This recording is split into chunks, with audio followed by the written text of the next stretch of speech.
चलिए तो अब खबरें लगातार आपको खबरों से रूबरू कराते रहेंगे और इस दौरान बातचीत भी बीच बीच में होते रहेगी। हमारे साथ फिलहाल एक मेहमान जुड़ रहे हैं स्टूडियो से, उनका तारुफ कराते हैं और उसका हम चर्चा को आगे बढ़ाते हैं। अख्तर अली साहब है, कांग्रेस के नेता। अख्तर अली साहब, बहुत स्वागत है आपका। और सीधा सटीक सवाल है अख्तर अली साहब, पहला फेज 65% मतदान, दूसरा फेज 67.14% मतदान, बम्पर वोटिंग बिहार में हुई है। किस रूप में देख रहे हैं? अगर आपके पक्ष में जाता नजर आ रहा, आप कहेंगे ऐसा, तो क्यों? जस्टिफिकेशन जवाब के साथ। सारिक जी, सबसे पहले तो आज का दिन बहुत ही देश के लिए शर्मनाक रहा। कल जो आतंकवादी हमला हुआ, उन सभी लोगों को खिराज अकीदत पेश करते हुए मैं अपनी बात रखना चाहूँगा कि चुनाव संपन्न हो गई। चुनाव में हार जीत अपनी जगह है। अपने अपने तरीके से हम लोगों ने जनता के बीच में अपने मैनिफेस्टो हम जो करने वाले हैं, या एनडीए हो या एनडीए, हम अपने तरफ से गए। और आज बिहार के जनता ने अपना मताधिकार का प्रयोग कर लिया। और जिस तरह से वहाँ मताधिकार का प्रयोग हुआ है, पिछले कई वर्षों का रिकॉर्ड टूटा है। और ये जो सेकेंड फेज का जो चुनाव हो रही थी, ये लगभग समझिए तो हम पिछले बार अगर एमआईएम को ले लें तो 71 सीटों में हम लोगों ने जीत दर्ज की थी पिछले बार। 66 हमारा था, बाद में उनके भी 4 लोग आ गए थे, तो 70 कहिए और एक एमआईएम का। ये हमारा मजबूत गढ़ था। और यहाँ पर ख़ास करके जो महागठबंधन के प्रति, जो इंडिया गठबंधन के जो समर्थकों का जो वोट प्रतिशत है, वो भी इस क्षेत्र में ज़्यादा है।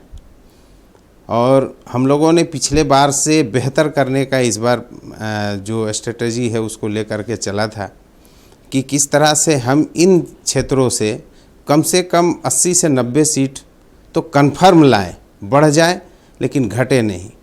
तो हम लोगों ने जो टारगेट लिया था आज का वोटिंग को देखने के बाद में, और जिस तरह से हमारे प्रत्याशी लोग, अच्छा, आप लोग मजबूती से, आप लोगों से मेरा मुराद है कि मतलब कांग्रेस, आप लोगों ने मजबूती से चुनाव लड़ा। जो वहां से खबरें आ रही हैं कि 12 सीटों पर आपने ऐसे ही मतलब कोई कैंडिडेट को सिंबल दे दिया है जो जमीनी स्तर पर बहुत ज्यादा मजबूत नहीं है।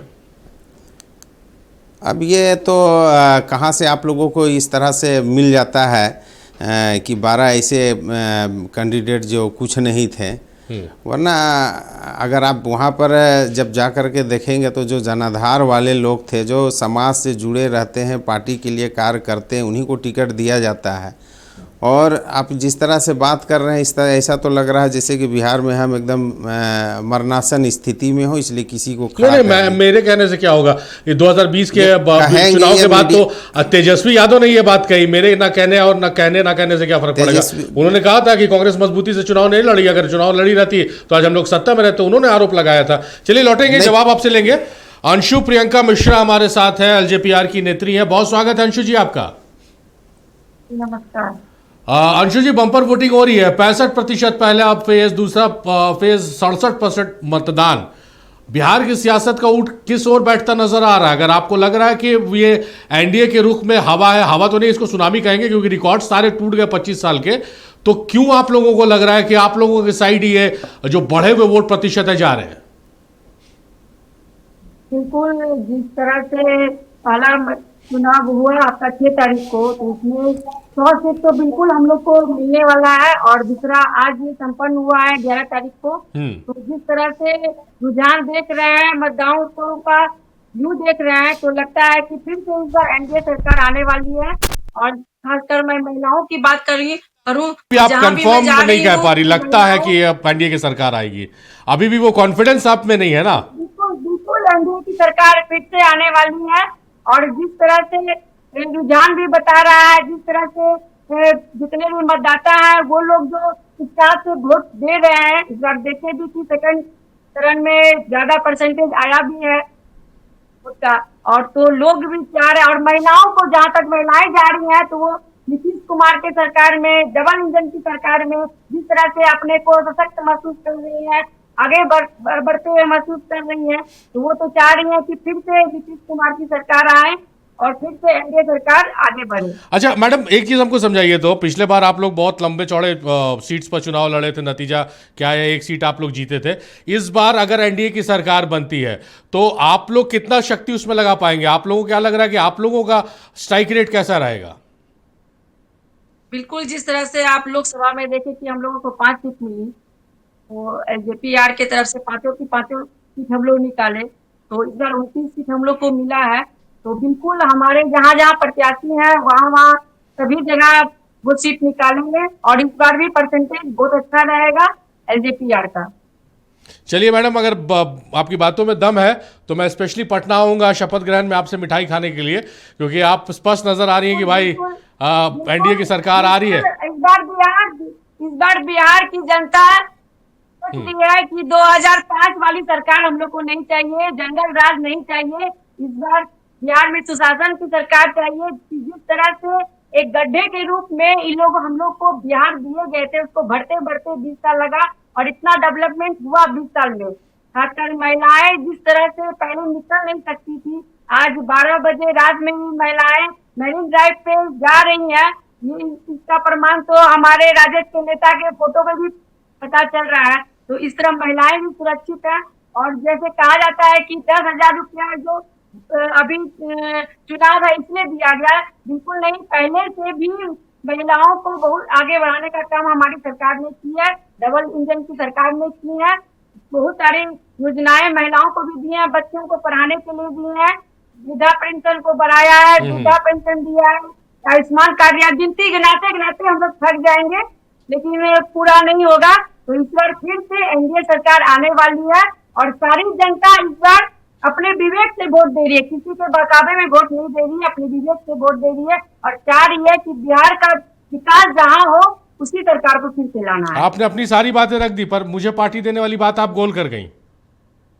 बिल्कुल आपको पार्टी मिलेगा। चलिए, बिल्कुल पार्टी मिलेगा। चलिए अख्तर अली साहब का रुख कर लेते हैं। 14 तारीख का इंतजार कीजिए, देख लीजिए कि 14 तारीख को आपको भी बिल्कुल मिठाई हम खिलाएंगे। चलिए चलिए चलिए, बहुत शुक्रिया आपका। अख्तर अली साहब, सवाल आपसे ये है कि आप लोगों की तरफ से, यानी महागठबंधन की तरफ से ये लगातार दावा किया जा रहा है कि जो देखिए डिसाइडिंग फैक्टर इस बार बिहार चुनाव में 2 ही है, महिलाएं और युवा है। तो युवा आप लोगों की तरफ शिफ्ट कर गए, आप लोगों की तरफ रुझान है, ये आप लोगों की तरफ से दावा है। दूसरा ये जो सीमांचल से आ रहा है कि वहां मुस्लिम डिसाइडिंग फैक्टर, अल्पसंख्यक जो है वो डिसाइडिंग फैक्टर है, और इससे पहले चुनाव में यानी 2020 में वो चले गए थे एमआईएम के साथ, तो बहुत वोट का बिखराव हो गया था। इस बार इंटैक्ट है आपकी तरफ, इससे कितना इत्तेफाक रखते हैं? क्योंकि लगातार आप लोग दावे कर रहे हैं इस बात को लेकर, और अगर इत्तेफाक रखते हैं तो क्या आप लोगों की गुनागनित है इसको लेकर? देखिए सारिक जी, मैंने पहले ही बताया कि हम लोगों ने जो पिछले बार जो खोया था उसे पाने की भरकस कोशिश की है। जी जी, हमारी कमी कहाँ पर थी, हमने उसे भरपाई पूरा तरीके से किया है। और ये चुनाव लड़ने जिस वक्त हम लोगों की कुछ सीटों की वजह से जो हार हुई थी, जी जी, उसके बाद से ही उस पर मंथन हुआ, और कांग्रेस पार्टी भी, आरजेडी भी अपने स्तर पे कार्य करना शुरू किया, और हमने अल्पसंख्यकों के बीच में खास करके एक विश्वास जगाने का कोशिश किया कि भाई आप अगर अपने वोटों का बिखराव करते हो तो फिर आपके साथ में क्या होता है। जी जी। अब जैसे ये लोग विकास की बात करते हैं सारिक जी, तो हम लोग भी बिहार में ही थे 2000 तक, जब तक लालू की सरकार थी हम लोग बिहार में ही थे। तो क्या हम लोग मतलब शाम में 7 बजे बंद हो जाते थे, फिरौती, रंगदारी, अपहरण कुछ जगहों पे जो थी, लेकिन उसे जंगल राज ये लोगों ने जो कहा है, और आज का जंगल राज कोई हारे जीते, अब तो देखिए जो मत था वो मत पेटियों में बंद हो गया है, अब तो जो होना है। लेकिन एक चीज हम जानना चाहते हैं कि जंगल राज कहते किसे हैं, और ये उपज किसने किया जंगल राज का। जंगल राज अगर देखा जाए तो अभी जंगल राज है बिहार में। जिस तरह से शराबों का माफियागिरी और बालू का जो माफियागिरी, वहाँ एक समानांतर सरकारें चल रही है, वहाँ पर शराब बंदी है सिर्फ, लेकिन घर घर किस तरह से शराब पहुँच रहा है, और सरकार में उन लोग किस तरह से पहुँच रखते हैं वो देखने को मिलता है। सृजन घोटाला जिस तरह से हुआ है, हजारों करोड़ रुपया का सृजन घोटाला, ये तो महाभ्रष्टाचार था, और अभी 71,000 करोड़ का इन लोगों ने हिसाब नहीं दिया, और भ्रष्टाचार का अनेक मामला अभी उजागर होकर के आई है।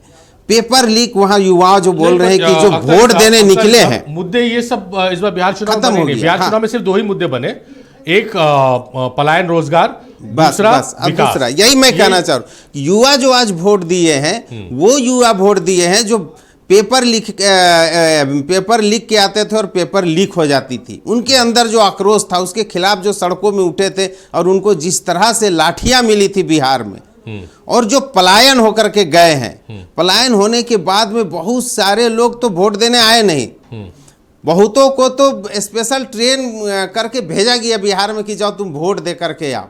लेकिन बहुत सारे ऐसे लोग थे जो लोग वोट देने आए नहीं, तो उनकी घर की महिलाएं वोट देने निकली, और महिला ही अगर ज़्यादा वोट दी है, दे सकती है, क्योंकि पुरुष तो बाहर कमाने जा रहे हैं। पलायन का अंशु जी का कहना है कि महिलाओं का रुझान उनकी तरफ है, मतलब महिलाओं का रुझान उस तरफ नहीं हो सकता है। जिसका पति, जिसका शौहर, जिसका बेटा बाहर में जा कर के नौकरी करे, वो अकेला घर का रखवाली करे और घर को चलाए, ऐसा महिला कैसे चाहेगी कि हमारा पति बाहर काम करे और हम यहाँ इस सरकार से खुश हैं। सरकार ने नौकरी पिछले नहीं 20 सालों दिया से तो खुश है सरकार से, तभी 20 सालों से सत्ता में बैठा के रखी हुई एनडीए को। देखिए 20 साल से किस तरह से अब तक सरकार ये रही है वो आप और हम देख रहे हैं। 2010 में अगर जो चुनाव हुई थी, उस चुनाव में आपने देखा होगा कि हम आरजेडी के साथ में हम अलायंस नहीं किए थे। कांग्रेस पार्टी भी अलग लड़ी थी, आरजेडी भी, तो हश्र जो हुआ वो सबके सामने है। लेकिन आप 2015 में देखिए, 2015 में गठबंधन की जीत हुई थी, फिर 2020 में भी देखिए थोड़ा मार्जिन, बोला ना कि पिछले बार 2020 में तो आप लोग साथ मिलकर लड़े, कौन सा क्रांति आप लोगों ने कर दिया सीट के मामले में आरजेडी, और आरजेडी ने अब स्पष्ट आरोप लगाया, भाई तेजस्वी यादव ने प्रेस कॉन्फ्रेंस करके कहा कि कांग्रेस मजबूती से चुनाव नहीं लड़ी। बहरहाल ये भी सवाल है, लौटेंगे। हो रही है बिहार चुनाव के। बिहार चुनाव में आज बम्पर वोटिंग हुई। दूसरे चरण में 122 सीटों पर मतदान हुआ और 67.14% मतदान हुआ, और इसी पर हम जाने समझने की कोशिश कर रहे हैं कि यह बम्पर वोटिंग किस ओर इशारा कर रही है। हमारे साथ मेहमान बने हुए हैं, अख्तर अली साहब हैं और अंशु प्रियंका मिश्रा है, एलजेपीआर की नेत्री हैं। अंशु जी, आपने कहा कि महिलाओं का रुझान एनडीए की तरफ, नीतीश कुमार की तरफ आ, और ये स्पष्ट भी है कि महिलाओं का भरोसा कहीं ना कहीं नीतीश कुमार की तरफ रहता आया है। इस बार चुनाव से पहले कुछ घोषणाएं हो गई, 10,000 उनके अकाउंट में भेज दिए गए, इसका एक प्रभाव पड़ा होगा। लेकिन युवा मतदाता जो रोजगार की तलाश में है, जो पलायन का दंश झेल रहे हैं, उन पर दावा महागठबंधन का है, और वो जिस रूप से जस्टिफाई कर रहे हैं कि छठ मनाने आए हैं तो वापस नहीं लौटे हैं, अपनी नाराजगी व्यक्त करने के लिए वो रुके हैं, क्योंकि तेजस्वी यादव ने रोजगार का, नौकरी का वादा किया है और बिहार का बच्चा बिहार में रहेगा, इस बात को जनता तक बाखूबी पहुंचाया है, इसलिए ये उनके पक्ष में जाता नजर आ रहा है। क्या कहेंगे इस पे आप? जी बिल्कुल, जिस तरह से बिहार की स्थिति थी पहले, वो स्थिति अब धीरे धीरे बहुत चेंज हो गई है। और बिहार में जैसे बिजली का बोल रहा है, रोड का बोल रहे हैं, स्वास्थ्य व्यवस्था का बोल रहा है, शिक्षा का बोल रहा है, तो सारे चीज में सुधार आया है। तो अब एक पैमाने के एक तरीके पे पहुंच गया है वो। अब जब ये सरकार फिर से 2025 के बाद जो ये समीकरण बनेगा तो और अच्छे तरीके से बिहार को आगे बढ़ाया जाएगा। अब पलायन भी रुकेगा, पहले के बनस्पत अभी देखिए पलायन बिल्कुल रुक रहा है। और भी जैसे शिक्षा के क्षेत्र में बहुत सारे दिए जा रहे हैं, अभी रोजगार मिल रहा है। मैडम छठ में 20 लाख रिजर्वेशन हुआ है वापस बिहार आने वालों का मनाने के लिए। सिर्फ ट्रेन की हम बात कर रहे हैं, बस और दूसरे माध्यम से छोड़ दीजिए, और आप कह रही हैं पलायन रुका है। आप पहले का निस्बत देखिए, अभी तो बिल्कुल पलायन रुका हुआ है।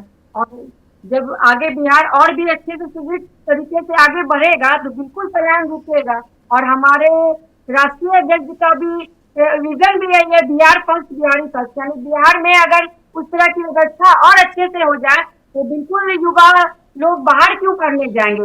यहाँ के बच्चे आप देख रहे हैं कि IIT के बच्चे बाहर पढ़ते हैं, सारा चीज बिहार के लोग हैं, पढ़ाने वाले भी बिहारी हैं, पढ़ने वाले भी बिहारी हैं। तो इस चीज को रोकने के लिए ही हमारे सरकार ने एक सेक्टर बनाया है। अभी देख लीजिए हमारे मखाना बोर्ड का भी गठन जो हुआ है, वहाँ भी कहीं ना कहीं रोजगार के रूप में ही उसका गठन हो रहा है, निफ्टिंग की व्यवस्था की गई है। तो ये कहीं ना कहीं बेरोजगारी को रोकने के लिए किया गया है।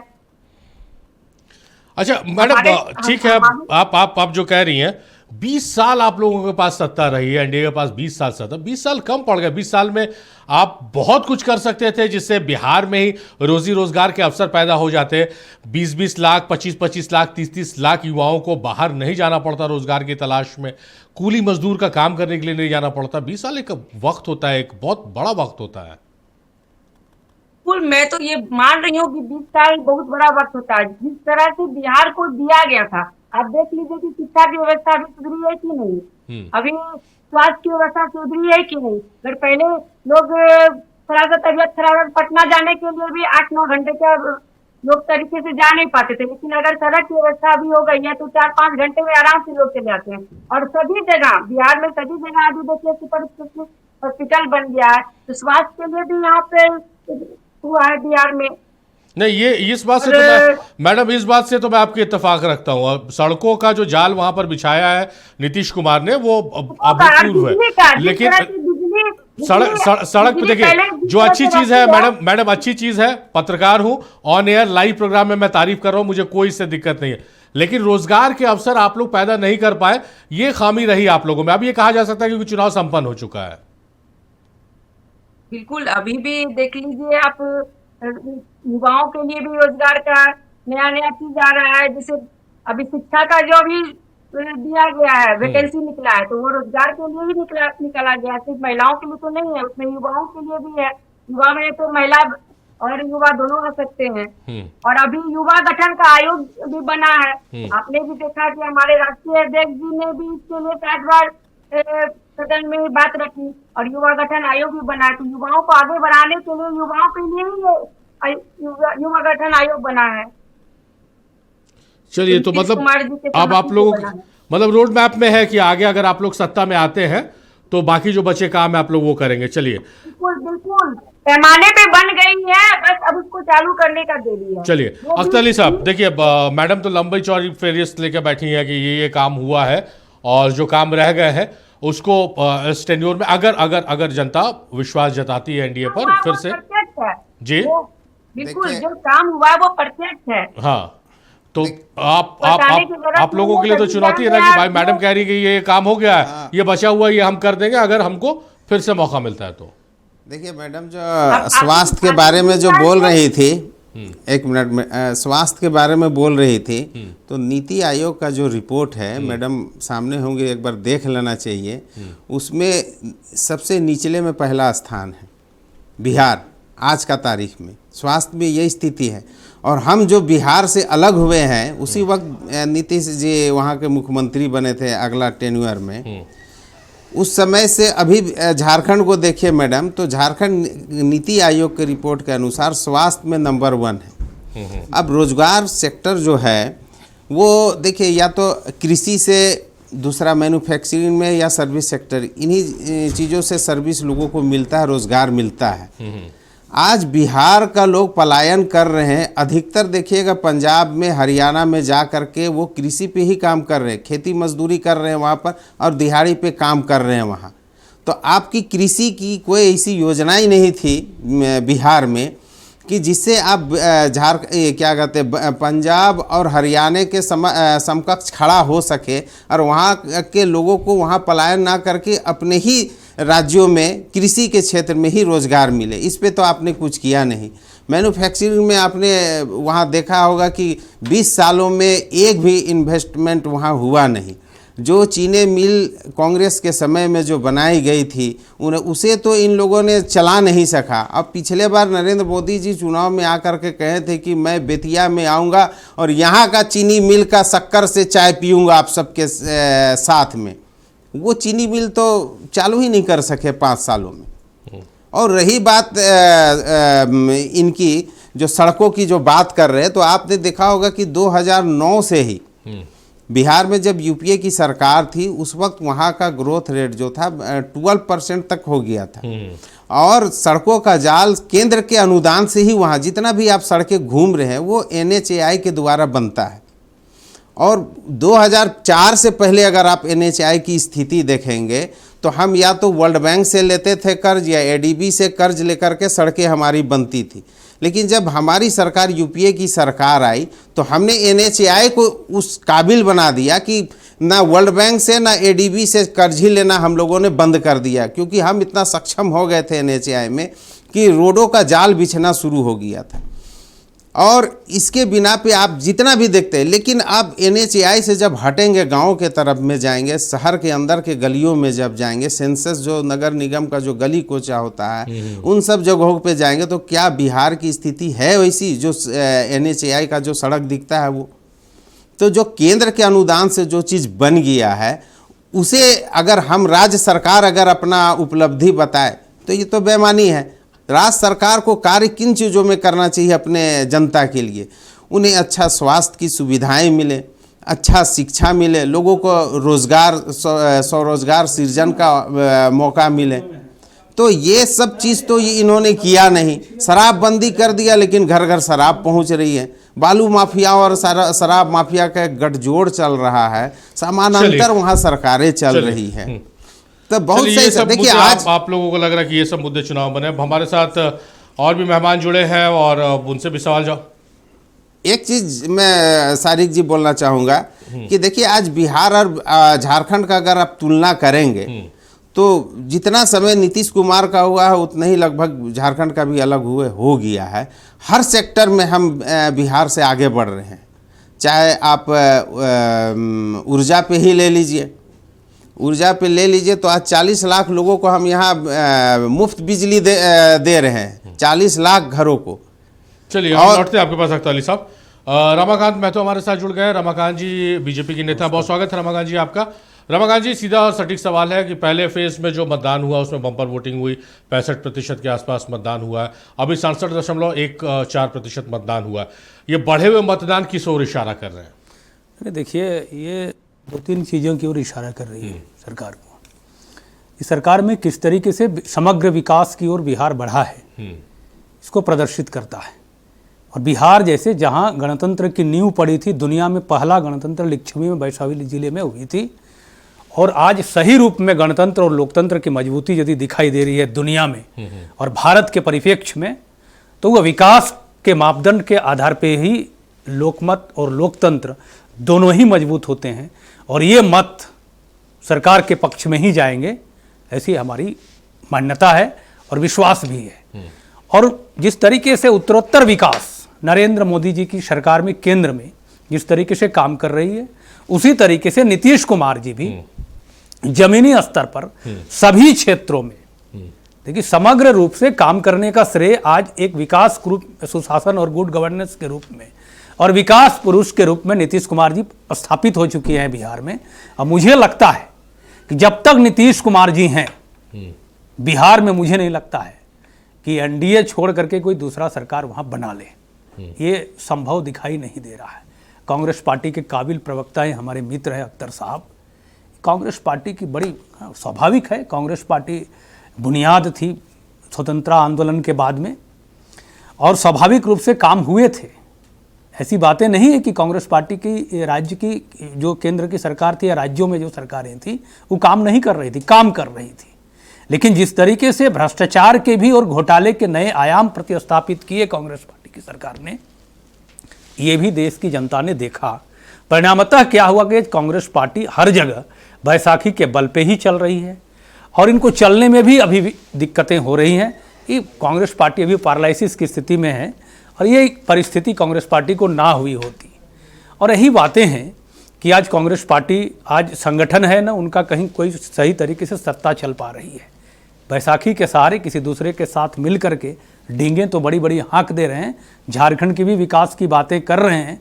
झारखंड में क्या विकास हो रहे हैं इब्राहिम, आप देख सकते हैं कि आज सभी योजनाएं फेल हैं यहाँ। अच्छा, झारखंड की बात करेंगे रमाकांत जी, एक चीज जो समझना चाहते हैं आपसे हम, हाँ। कि अमूमन जब हम चुनाव का विश्लेषण करते हैं तो जो बढ़े हुए मतदान प्रतिशत होते हैं तो आप जो पॉलिटिक्स की केमिस्ट्री कहती है कि भाई ये अगेंस्ट एस्टैब्लिशमेंट है, यानी कि एंटी इनकम्बेंसी है। नहीं, दूसरी बात ये केमिस्ट्री लगातार नहीं, आपकी बात मैं मान रहा हूँ। जी। लेकिन बिहार में ये चीजें हर बार फेल होती दिखाई दे रही हैं। हर राज्यों में ऐसी नहीं होती। जैसे राजस्थान में देख लिए, हिमाचल प्रदेश में देख लिए, वहां पर एंटी इनकम्बेंसी काम करती हैं और हमेशा बदलती हैं सरकारें। चाहे एक बार कांग्रेस की होती हैं तो दूसरी बार भारतीय जनता पार्टी की सरकार होती है।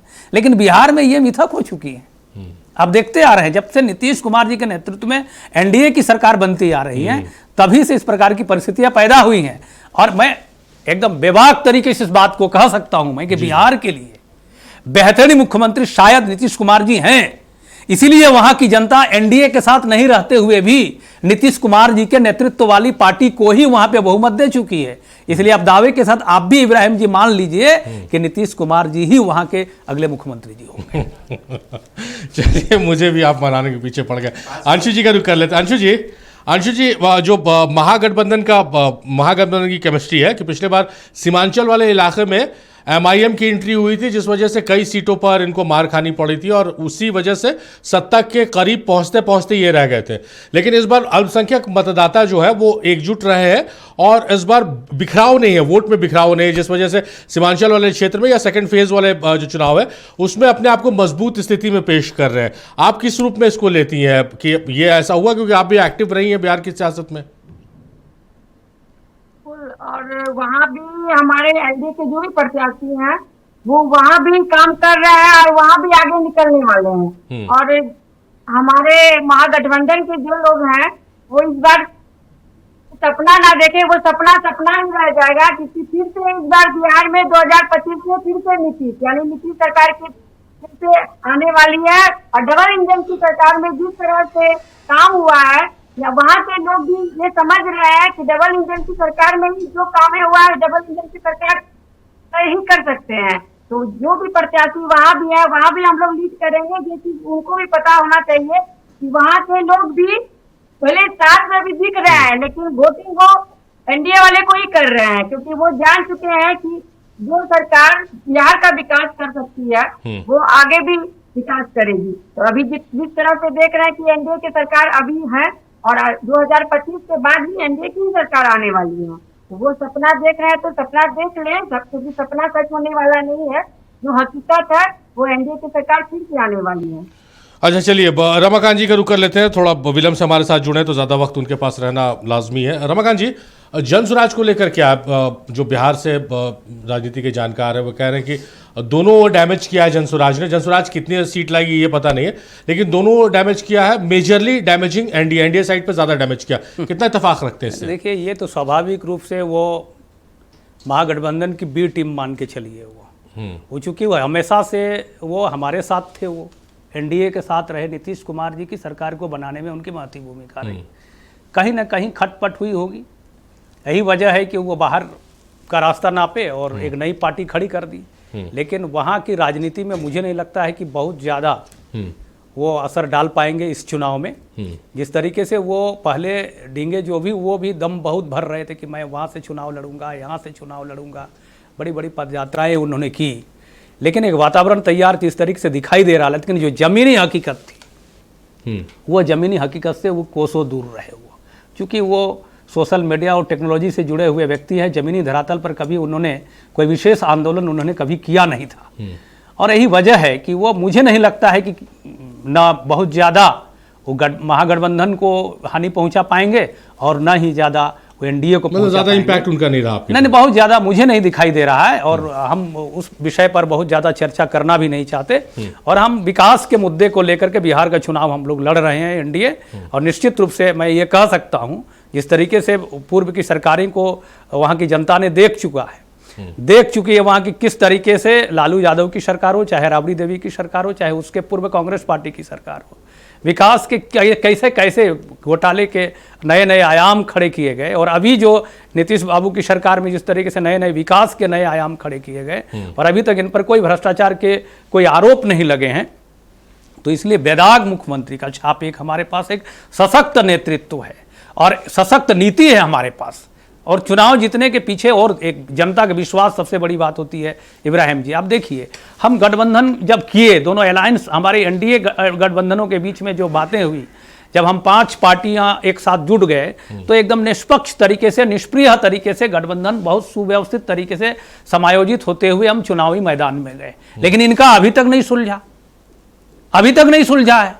आप ही बताइए, आप ही वहां के वोटर होते हैं, कोई भी ABCD XYZ कोई भी व्यक्ति वोटर होता तो किस आधार पे वोट करेगा? जहां विश्वास दिखेगा, जहां भरोसा दिखेगा कि एकजुट रहेंगे। इनकी क्या भरोसा कि कल एक साथ रहे? नहीं, अभी एक साथ ये नहीं रह सकते हैं, कल कैसे रहेंगे? इस तरीके से स्वाभाविक है। अच्छा, एक चीज बताइए, आप बोल रहे हैं कि इसके भ्रष्टाचार के आरोप नहीं लगे, लेकिन इस बार चुनाव में देखने को मिला है कि चाहे वो मंगल पांडे हो, सम्राट चौधरी हो, दिलीप जायसवाल हो, लगातार प्रेस कॉन्फ्रेंसेस की है जनस्वराज के प्रमुख ने और भ्रष्टाचार के सीरियस एलिगेशन। सर मैंने आपको पहले ही कहा, वो अप्रासंगिक व्यक्ति है बिहार की राजनीति के लिए। ये चीजें तेजस्वी यादव जी उठाए होते प्रतिपक्ष नेता के नाते तो कोई उस पर मजबूती दिखाई देती होती, लेकिन ये तो ऐसा हुआ नहीं। और उनको अभी स्थापित होने के लिए बहुत सारे हाथ पांव मारना उनका काम है, मार रहे हैं वो। और जो चीजें सामने है, ये प्रतिपक्ष के रूप में सामने आया हुआ होता और सदन में भी ये सारे बातें उठती और आरजेडी की और कांग्रेस पार्टी की ओर से सड़क में उतर करके वो विरोध किए होते तो दिखता कि भाई ये भारतीय जनता पार्टी के नेतृत्व की जो सरकार या एनडीए के नेतृत्व में जो सरकार चल रही है, इसमें भ्रष्टाचार की बू दिखाई देती है। लेकिन वो तो कहीं दिखाई नहीं दी। जिनके पास न कोई एमएलए हैं, न कोई मुखिया है, न कोई सरपंच है, न खुद वो कुछ हैं, एक वो सोशल एक्टिविस्ट के तौर पे सोशल मीडिया के एक्टिविस्ट हैं, उनके कहने से बिहार की जनता कभी विश्वास नहीं कर सकती है। हवा में तो बहुत लोग आरोप लगाया, हाल के दिनों में हमारे पार्टी के ही एक पूर्व मंत्री ने आरोप लगाया, क्या हुआ? अरे उनको लगाना था तो पहले लगाते। जो खिसियानी क्या बोलते हैं, खंभा नोचे बिल्ली, इस हिसाब से जो राजनीति करते हैं, ये चीज़ें वो दिखाई नहीं देती है। ये एनडीए की बात और यूपीए की जो बातें हैं, यह निष्पक्ष तरीके से यदि बात किया जाए तो स्वाभाविक रूप से वहाँ की जनता एनडीए के पक्ष में ज़्यादा मत देने का पक्ष दिखाई दे रही है। और मैं दावे के साथ कह सकता हूँ कि 14 नवंबर को वहाँ पे 2/3 से अधिक बहुमत से एनडीए की सरकार बनेगी और पुनः माननीय नीतीश कुमार जी मुख्यमंत्री बनेंगे। चलिए, तो ये दावा है एनडीए का और एग्जिट पोल भी आने लगे हैं और एग्जिट पोल पर भी हम चर्चा कर लेते हैं कि किसने किसकी सरकार बनती हुई बताई है। वो समय आ गया है जब एग्जिट पोल की बात होगी और एग्जिट पोल नतीजे बस एग्जिट पोल ने बताया है, एबीपी का एग्जिट पोल है जिसने बताया एनडीए की सरकार है। एबीपी का एग्जिट पोल है जिसने एनडीए की सरकार की बात कही है। 133 से 159 सीट दे रही है। एबीपी का एग्जिट पोल आ चुका है 133 से 159 सीट एनडीए गठबंधन को और 75 से 101 सीट दिया है उन्होंने महागठबंधन को। जनस्वराज को 0 से 5 सीट तक आती हुई नजर आ रही है एबीपी के एग्जिट पोल की। अगर हम बात करें तो जनस्वराज ने कहा था कि या तो हम 10 से नीचे रहेंगे या 130 से ऊपर रहेंगे। अब मुझे लग रहा है कि वो वैसे ही कुछ हो रहा है। तो 133 से 160 159 सीट एनडीए के खाते में जाती नजर आ रही है। एबीपी के हवाले से ये आपको खबर हम बता रहे हैं, एबीपी के एग्जिट पोल है। और 75 से 101 सीट, 75 सीट से 101 सीट, 75 सीट इसलिए मैं स्ट्रेस करके बोल रहा हूँ कि पहले दौर का जब चुनाव हुआ था पहले फेज का, तो तेजस्वी यादव ने दावा किया था कि 70 सीटें इस फेज में हमको आ रही है और एबीपी का कहना है कि भाई 75 सीट ही आ रही है। 75 से 101 सीट प्रशांत किशोर को, 0 से 5 सीट और अन्य को 2 से 8 सीट। अन्य में और भी दल हैं, एमआईएम है, उनको 2 से 8 सीट। और आईएनएस मैट्रिक्स का जो एग्जिट पोल है उसमें 147 से 167 सीट एनडीए गठबंधन को। आईएनएस मैट्रिक्स की ये एग्जिट पोल का हम आपको जिक्र करें, 147 से 167। और बीजेपी को अगर बात करें तो बीजेपी को 65 से 73 सीट देने की बात है। जेडीयू को 67 से 75, एलजेपीआर को 7 से 9, हमको 4 से 5 और आरएलएम को 1 से 2 सीट आ सकती है। महागठबंधन को 70 से 90 सीट दी है, जिसमें आरजेडी को 53 से 58 सीट, कांग्रेस को 10 से 12, वीआईपी को 1 से 4 और लेफ्ट को 9 से 14। इनका रुख करते हैं अख्तर अली साहब का। अख्तर अली साहब, 2 एग्जिट पोल का मैंने जिक्र कर लिया, उसमें भी चर्चा हो जाए। दोनों एग्जिट पोल आप लोगों को सत्ता से बाहर बता रहे हैं। ये तो अभी एग्जिट पोल है, एग्जैक्ट पोल हम लोग बैठेंगे और देखेंगे। हमारा अनुमान है कि कांग्रेस पार्टी इस बार 40 से 45 सीट हमारी अपनी पार्टी की आएगी और आरजेडी सबसे बड़ी पार्टी रहेगी इस बार, वो भी लगभग 80 से 85 सीट के आसपास उनकी आएगी अपना। और सरकार हम लोग बना रहे हैं, 150 से ऊपर सीट हमारी आएगी।